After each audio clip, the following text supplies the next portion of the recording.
La naïveté en quelqu'un a toujours été inconsciente. C'est souvent par le coup de l'expérience que jaillit la lumière et que ce comportement indésirable soit banni.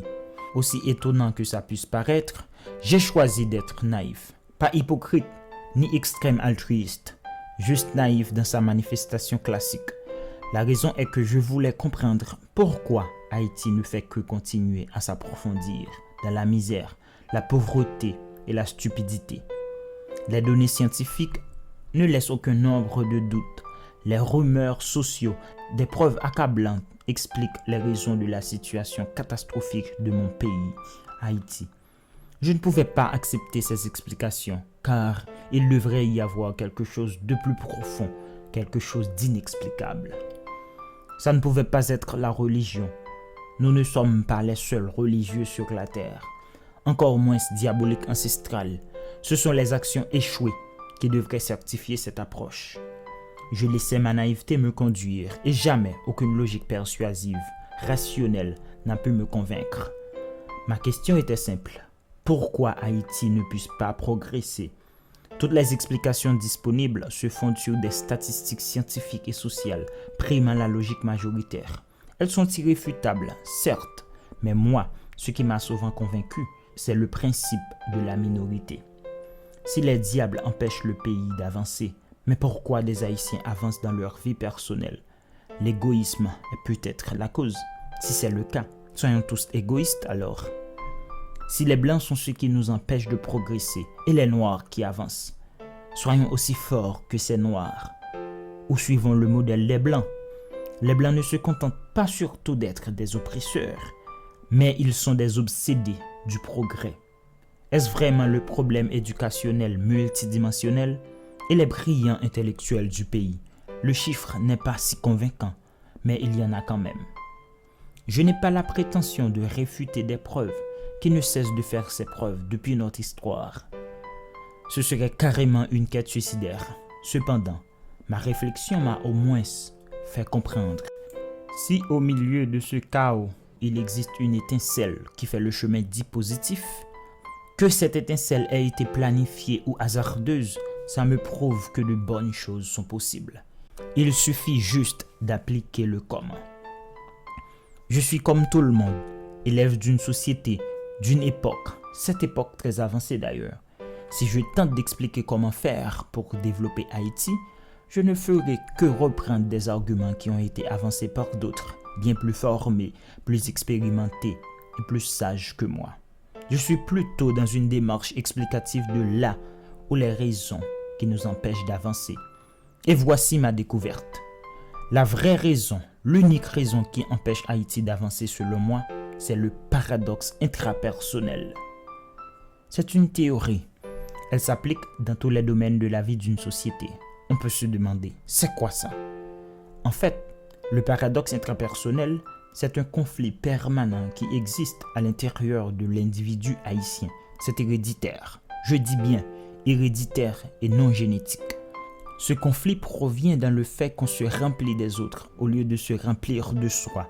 Et en permanence, on cherche à se mettre dans le chemin de l'autre. L'autre aspect pour comprendre cette théorie est que la substance ou le poison qui a causé notre maladie est ce que nous cherchons pour la guérison. Si en expliquant j'utilise beaucoup de nous, ne pensez pas que je suis en train de parler à toute la nation. Je m'adresse uniquement à un frère haïtien et une sœur haïtienne. Pour que l'on puisse comprendre plus facilement le paradoxe intrapersonnel, c'est comme quoi à l'intérieur de l'haïtien, il y a un monde et tous ceux qui y sont actifs sont des fous. Pas n'importe quel fou, des fous raisonnables. Désolé, je ne sais pas comment trouver de meilleurs mots pour l'expliquer. La partie la plus pertinente réside dans les conséquences que je fusionne avec l'extériorisation du paradoxe intrapersonnel, autrement dit les expressions, les manifestations de cet état lamentable. J'allais oublier quelque chose. On peut se demander, est-ce que l'haïtien est conscient ou inconscient de cet état? Je ne l'appelle pas maladie parce que le paradoxe intrapersonnel a ses avantages. Suivant ce que je peux comprendre, c'est que l'haïtien est à la fois conscient et inconscient. Cependant, l'inconscient prend le dessus pour la simple et pure raison qu'il y a tellement d'activités divergentes en lui que les moments de conscience sont spontanés et très peu fréquents.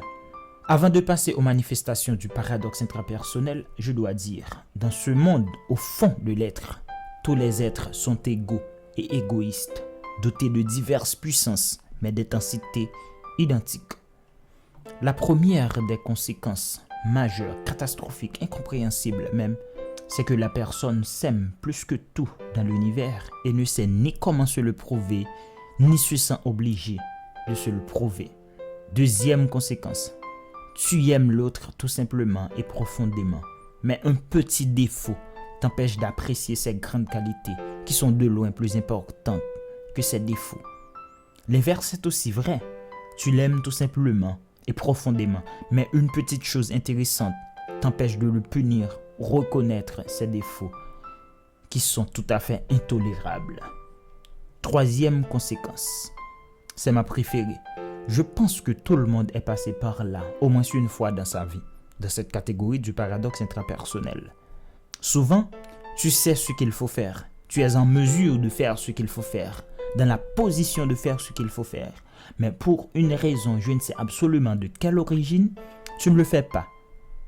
Et pourtant, toi, en tant qu'observateur, quelqu'un d'autre, dans les mêmes conditions que toi, fait comme toi, tu ne fais preuve d'aucune compréhension, encore moins de réserve. Tu blâmes rigoureusement. C'est pas fini, tu critiques avec un tel dégoût. Et malheureusement, naturellement, tout ce que tu fais subir l'autre est aussi ton propre verdict. Quatrième conséquence. Je prendrai 5, mais il existe toute une tonne. Cette expression-là, à ne pas oublier, on est dans les manifestations du paradoxe intrapersonnel. En fait, cette expression-là m'énerve beaucoup. C'est que l'on déteste ce que quelqu'un nous a fait. On déteste l'auteur du mal aussi. On a plusieurs choix. Mais on choisit paradoxalement celui qui nous a fait du tort. Ce qui m'énerve le plus, c'est qu'on n'a pas la gentillesse de garder le silence ou d'être hypocrite. On critique amèrement, on dénonce, mais on ne parle pas. Je n'avais pas voulu prendre d'exemple qui puisse blesser, cependant, il me paraît nécessaire ici. Prenons un exemple. Les Américains des États-Unis sont peut-être, après les Français, les étrangers qui font plus de tort à Haïti. Le mot étranger est choisi intentionnellement. Nous, Haïtiens, ne cessons pas de les critiquer. Les Américains des États-Unis sont peut-être les étrangers dont les Haïtiens détestent le plus. Je ne considère pas les Dominicains comme des étrangers, au même titre que les Américains. Parler d'Américains, on voit très bizarrement uniquement les Blancs. Mais, parmi tous les pays étrangers vers lesquels migrer, les États-Unis d'Amérique, c'est le plus rêvé. Nous savons tous le dicton. Tous les chemins mènent à Rome. Pour les Haïtiens, on a comme l'impression que tous les pays mènent aux États-Unis. Je parle des pays comme la France et les États-Unis d'Amérique par rapport à leur passé et ce qui constitue la pensée haïtienne concernant ces étrangers, en particulier leurs blancs. Tu ne m'en as pas demandé, mais je ne peux pas m'empêcher. Voilà un conseil. Si vous comptez installer au caillon moun sans le pas inviter ou, si ce n'est pas le mal. Si vous pas caboucher né en bois de l'eau senti la bas au bois, c'est peut-être place ou qui pas là. Désolé haïtien frère mio. Avant de passer à la 5e conséquence ou expression du paradoxe intrapersonnel, je tiens à dire à toi qui m'écoute. Je ne suis pas un artiste. C'est un coup moins ouais jodi a depuis on moun a parlé yon parole sérieux qui ka aider nous avancer. Nous plus prendre pour un artiste au lieu nous chercher comprendre à appliquer ça la dia si nous estimer la petite nous. Comportement ça qu'a tout fait message là parce que nous vinn attendre des moun avec une sensation agréable seulement. Ça qui ka cause n'oublier si c'est un message la fait passer. J'ai cette envie tout d'un coup de finir en créole. À noter que dans un sens large, le fait de considérer comme artiste celui qui nous partage quelque chose d'utile peut être une manifestation du paradoxe intrapersonnel. Car, en partie, dans la pensée haïtienne, tous les Haïtiens sont des bluffeurs, que des discoureurs. Écoutez, je suis pour la distinction honorifique à l'égard de tous ceux qui font un bon travail. imprimer le message plutôt que le messager est mieux, selon moi, à moins que le messager soit lui-même le message, comme l'homme Jésus-Christ. Définitivement, cinquième conséquence. Celle-là, bon nombre ne va pas la comprendre, encore moins l'accepter. La majorité des Haïtiens n'acceptent pas qu'en tant qu'individus, ils sont des objets d'étude, au même titre qu'un animal ou une chose quelconque qui attire l'attention. Il est sensible plus aux mots qu'au contexte de l'utilisation, ce qui de toute évidence bloque notre faculté, voire notre chance de pénétrer notre fort intérieur pour commencer à identifier, s'investir dans tout ce qui se passe en nous et autour de nous, qui influence notre environnement, par conséquent, nos actions également. Dans cette logique, on préfère ressembler à un humain immoral qu'à la qualité d'un chien fidèle. Je pense que toute démarche ou réflexion directe qui tend à convertir l'haïtien en objet d'étude, comme un oiseau, une machine, est très mal reçue. Très peu de gens acceptent la qualité étudiée et la considèrent comme un rabaissement. Dans cette réalité, on donne plus de puissance au sens négatif des mots. Enfin, on est arrivé à la fin de cette réflexion autour du paradoxe intrapersonnel qui est des conflits, des contradictions, au mieux, un état de désordre extrême qui règne à l'intérieur de l'homme, qui l'empêche de progresser en tant que citoyen responsable de l'exécution de sa partition au développement harmonieux du pays. Cet état de solo-divergence qui devrait par-dessus tout ouvrir ses yeux, son cœur, sa compréhension et son esprit sur le monde et l'aider à voir son pouvoir l'a plutôt aveuglé, anéanti même, au point de conclure que le pays ne va jamais nulle part. C'est malheureux. J'essaie de faire lumière sur cet état d'être en me focalisant sur mes frères, sœurs haïtiens et tous les autres peuples qui passent dans cette période de pauvreté et ne voyant l'empêchement du progrès, car il y a l'exclusion de l'analyse sur l'individu national.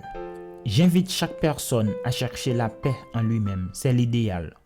Organiser ce qui se passe dans sa pensée afin que tous les morceaux de son intérieur puissent remplir leurs tâches respectivement au moment approprié. Tous ces êtres que je disais qui sont en nous comme de puissants fous, égaux, sont tous importants. Il faut chercher à bien les connaître pour pouvoir les utiliser à bon escient. Ce qui se passe en toi est un total désordre. Malheureusement, cette réalité est répétitive quand ce n'est pas permanente. Tâche que le reflet extérieur ne soit pas un mensonge tout fait. Sache qu'il est plus difficile de se protéger d'un mensonge pour une courte durée que de se libérer par une vérité pour une éternité. Nous, Haïtiens, moi y compris, nous avons peur de rêver qu'un meilleur pays est possible. Nous avons trop de volonté d'exister.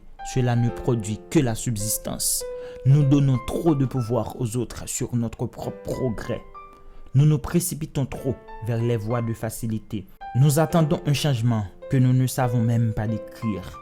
Si lui, il peut réussir, moi aussi. S'il ne peut pas réussir, je dois lui servir d'exemple. Personnellement, je continuerai à croire qu'une autre Haïti, au sens positif, est possible. Ne serait-ce que je sois le dernier à le croire.